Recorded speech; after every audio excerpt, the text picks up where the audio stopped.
अरे मुला, मोबाईलवर चांगले रमी खेळ, पबजी खेळ, चिकन रोड खेळ, लुडो खेळ, नुसता खेळत राहा. पिक्चर बघ, गाणी बघ, वेब सिरीज बघ, मजा कर. तुमची पिढी नशीबवान आहे ज्यांना मोबाईलवर gaming app, chatting app, Insta, Facebook, Twitter, x अशा सोशल मीडियाची साथ आहे.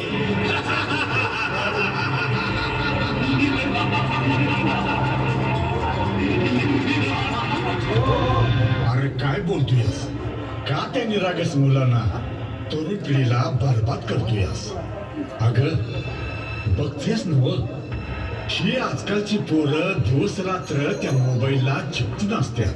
नाहीतर काय, या पिढीचं या मोबाईल राक्षसानं पार वाटोळ केलंय बघा. आता कसं बोललात? मीच तो मोबाईल राक्षस, मीच आजच्या पिढीला चांगले रमी, लुडो, चिकन रोड अशा गेम्सची सवय लावतो, मानसिक आणि शारीरिक सर्वनाशही करतो. मी तुमच्या प्रत्येकाच्या घरात, प्रत्येकाजवळ असलेला मोबाईल राक्षस आहे, जो प्रसंगी तुमचा जीव घेण्यासही कमी करत नाही. तुम्ही पर्यटनासाठी जाता, पण निसर्गाचा आनंद घेण्याऐवजी सेल्फी काढत बसता. मग हा मोबाईल राक्षस सेल्फीच्या अतिरेकी नादात तुमचा जीव घेतो. मोबाईलच्या आहारी जात आता रील्सचा जमाना मीच तर आणलाय. अत्यंत घाणेरड्या रील्स मीच तर व्हायरल करतोय. मग चित्तथरारक रील्स बनवण्याच्या नादात मीच तर तुमचा जीव घेतोय. तुमच्या प्रत्येकाच्या घराचं माझ्याशिवाय पान हलत नाही. आजीबाई, तुमची नात किंवा नातू रडला की तुम्ही लगेच हा मोबाईल राक्षस मुलांच्या हातात देता. त्यांनाही माझी सवय लागली.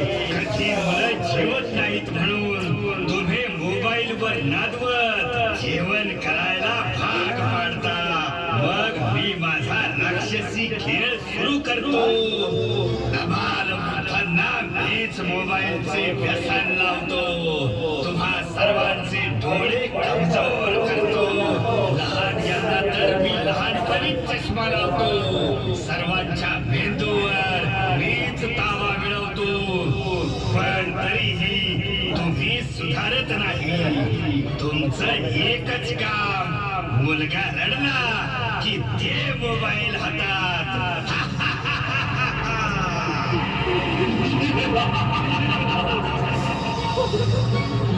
अगदी खरं बोलतोय हा मोबाईल राक्षस. घरोघरी हीच बोंब आहे. आपणच मुला मुलींना मोबाईलची सवय लावतोय आणि हा राक्षस त्यांचं आयुष्य उद्ध्वस्त करतोय. नाहीतर काय, अगं आज प्रत्येक घरात 4-5 मोबाईल आहेत. कधी विचार केलाय प्रत्येकाच्या रिचार्जचे किती पैसे जातात, चार्जिंग साठी किती लाईट बिल वाढते? थोडक्यात काय तर हा मोबाईल राक्षस प्रत्येकाच्या घराचं, कुटुंबाचं आर्थिक गणित पार बिघडवतोय. हा मोबाईल राक्षस लई धूर्तपणे आपल्याला बरबाद करतोय. आता घरात इनमिन 3 माणसं, पण ती घरी मोबाईल मध्ये दंग. त्यामुळे तर संवाद बोला चाली कवाच बंद झाली. घरातच नाही, समधीकडे संवाद हरवलाय. पण मोबाईलवर गेम खेळायच्या नादात ही मुलं आपलं पारंपरिक मैदानी खेळ पार विसरून गेली, ज्यामुळं त्यांचं मन आणि शरीर दोन्ही कमजोर व्हायला लागले. डोळ्यावर, कानावर, मेंदूवर विपरीत परिणाम व्हायला लागले. जा त्याच्याकडचा मोबाईल घे काढून आणि म्हणावं आपल्याला गणपतीच्या दर्शनाला जायचंय. जा जा जा, विकीला जा. मंडळी, आम्ही निघालोय आपल्या पालघरवाडीच्या गणपती दर्शनाला आणि पारंपरिक मैदानी खेळाचं महत्व जाणून घ्यायला. तुम्ही बी या मोबाईल राक्षसाला थोडा वेळ आराम द्या. आपल्या माती बरोबर, गावातल्या नात्यांबरोबर संवाद साधा. मोबाईलवर नाही तर प्रत्यक्ष आणि श्री गणेशाच्या दर्शनाला चला. बोला गणपती बाप्पा. चला तर गणेश भक्तांनो, आता आपण श्री गणेश